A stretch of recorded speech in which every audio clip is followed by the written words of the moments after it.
এই যে ভাই শুনতেছেন, এই যে ভাই শুনছেন, ডাকটিকতে আপনার উঠেন, আপনি উঠেন, আপনি পড়ে আসেন। আপনি শুয়েছেন, আপনি উঠেন। এই সমস্যা কি আপনার? মই তো ঢাকা থেকে করছেন কেন? ওই থাকাথাকি করলে কি পড়ে যায় নাকি? যে বাজেট দিচ্ছে না, বাথরুমের কথা ছিল বাস। আমি তো মই নিয়ে আসছি। আপনি কি বেশি ব্যথা পাইছেন? এক কাজ করে, আপনি মই নিয়ে দাঁড়ান, আমি ধাক্কা দিই, পরে তখন দেখেন কেমন হয়। আমি তিতির ইভেন্ট ম্যানেজমেন্টের ওনার, আর এই বিয়ের পুরো কাজ আমি পেয়েছি।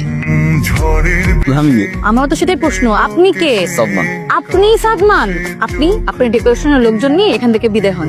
এই বিয়ের কাজ আমি পেয়েছি, আমি করবো। তো একদিন ধরে বিয়ের কাজ চলতেছে, হুট করে আকাশ থেকে টাপাস করে ওরে বলতেছে বিয়ের কাজ আমি পাইছি। আমাদের মধ্যে একটা মিসআন্ডারস্ট্যান্ডিং হয়ে গেছে। না জানিয়ে তিতিরকে অ্যাসাইন করে ফেলেছিলাম, আর ও বোধহয় এরকমটাই ভেবেছিল, তো ও আমাকে না জানিয়ে আপনাকে অ্যাসাইন করে ফেলে। যেহেতু আপনি মাউন্ট স্যার তিতির ম্যাডামকে অ্যাসাইন করেছেন, তিতির ম্যাডাম আপনার টেস্টটা বুঝে, দীপা ম্যাডাম সাদমান ভাইকে অ্যাসাইন করেছে, দীপা ম্যাডাম টেস্টটা সাদমান ভাই খুব ভালো মতো বুঝে। বিয়েটা যেহেতু জয়েন্টলি হচ্ছে, ইভেন্ট ম্যানেজমেন্টও জয়েন্টলি হোক। একটা ছেলে যখন বিয়ে করে, সে হয় গাড়িতে চড়ে আসছে, না হলে আসে হুন্ডা চড়ে, তো বোরিং। কিন্তু আমরা আপনার জন্য এনেছি একটা ইউনিক আইডিয়া, ঘোড়া। রাজপুত্র আসবে রাজার মতো ঘোড়ায় চড়ে। তারপরে ঘোড়া কেন? দীপা ম্যাম, আমাদের মেয়েদের একটা স্বপ্ন থাকে, কোনো এক রাজপুত্র এসে আমাদের নিয়ে যাবে। রাজপুত্র কিসে করে আসে ম্যাম? ঘোড়া? এক্স্যাক্টলি তাই।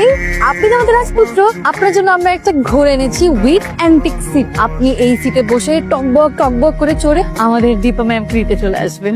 You were a genius! Wow, what an idea! I appreciate that. কিন্তু এই রাজপুত্র আসবে টাট্টু ঘোড়ায় চড়ে?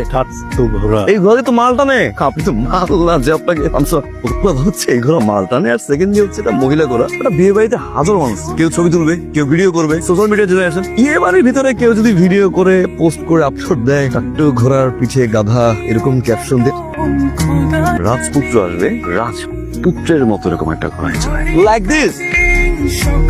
ওয়াও স্যার, হোয়াট এ ঘোড়া স্যার! ঘোড়া গেটের সামনে দেখে স্যার আমি তো রূপ সামলাইতে পারি না sir. I love your idea. এই ঘোড়া লক। মামুন ভাই, তাহলে আমার ঘোড়ার কি হবে? ঘোড়া এটা তো টাট্টু।